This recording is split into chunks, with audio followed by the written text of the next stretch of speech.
एक जंगल के दोनों ओर अलग अलग राजाओं का राज्य था और उसी जंगल में एक महात्मा रहते थे जिन्हें दोनों राजा अपना गुरु मानते थे। उसी जंगल के बीचों बीच एक नदी बहती थी। अक्सर उसी नदी को लेकर दोनों राज्यों के बीच झगड़े फसाद होते रहते थे। एक बार तो बात बिगड़ते बिगड़ते युद्ध तक आ पहुंची। कोई भी राजा सुलह को तैयार नहीं था, सो युद्ध तो निश्चय ही था। दोनों राजाओं ने युद्ध से पहले महात्मा का आशीर्वाद लेने की सोची और पहुंच गए जंगल की उस कुटिया में जहां महात्मा रहते थे। पहले एक राजा आया और उसने महात्मा से युद्ध में विजय का आशीर्वाद मांगा। महात्मा ने कुछ देर उस राजा को निहारा और कहा कि राजन, तुम्हारे भाग्य में जीत नहीं दिखती, आगे ईश्वर की मर्जी। ये सुनकर पहला राजा थोड़ा विचलित तो हुआ, फिर उसने सोचा कि यदि हारना ही है तो पूरी ताकत से लड़ेंगे, परंतु यूं ही हार नहीं मानेंगे, और अगर हार भी गए तो हार को भी औरों के लिए उदाहरण बना देंगे, परंतु आसानी से हार नहीं मानेंगे। ये निश्चय कर वह वहां से चला गया। दूसरा राजा भी जीत का आशीर्वाद लेने महात्मा के पास आया, उनके पैर छुए और विजय श्री का आशीर्वाद मांगा। महात्मा ने उसे भी कुछ देर निहारा और कहा कि बेटा, भाग्य तो तुम्हारे साथ ही है।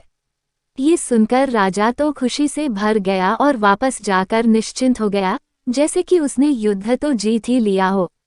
अंततः युद्ध का दिन आया। दोनों सेना एक दूसरे के आमने सामने थे और युद्ध का बिगुल बज गया। युद्ध प्रारंभ हो चुका था। एक तरफ की सेना ये सोचकर लड़ रही थी कि चाहे किस्मत में हार हो पर हम हार नहीं मानेंगे, हम अपना सर्वश्रेष्ठ कोशिश करेंगे, अपना सर्वस्व झोंक देंगे।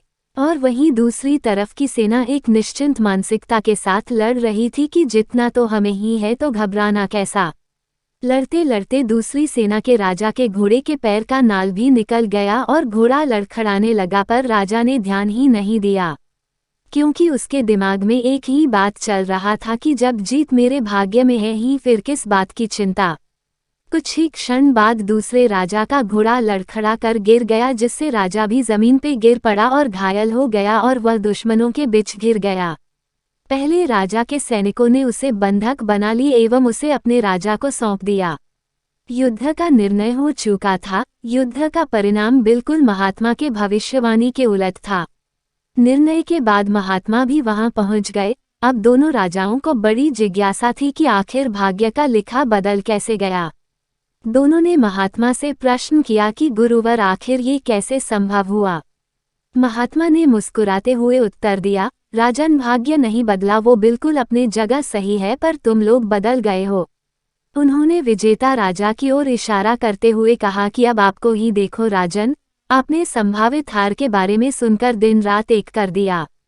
सब कुछ भूलकर आप जबरदस्त तैयारी में जुट गए, ये सोचकर कि परिणाम चाहे जो भी हो पर हार नहीं मानूंगा। खुद हर बात का ख्याल रखा, खुद ही हर रणनीति बनाई, जबकि पहले आपकी योजना सेनापति के भरोसे युद्ध लड़ने की थी। अब महात्मा ने पराजित राजा की ओर इशारा करते हुए कहा कि राजन, आपने तो युद्ध से पहले ही जीत का जश्न मानना शुरू कर दिया था। आपने तो अपने घोड़े की नाल तक का ख्याल नहीं रखा, फिर आप इतनी बड़ी सेना को कैसे संभालते और कैसे उनको कुशल नेतृत्व देते।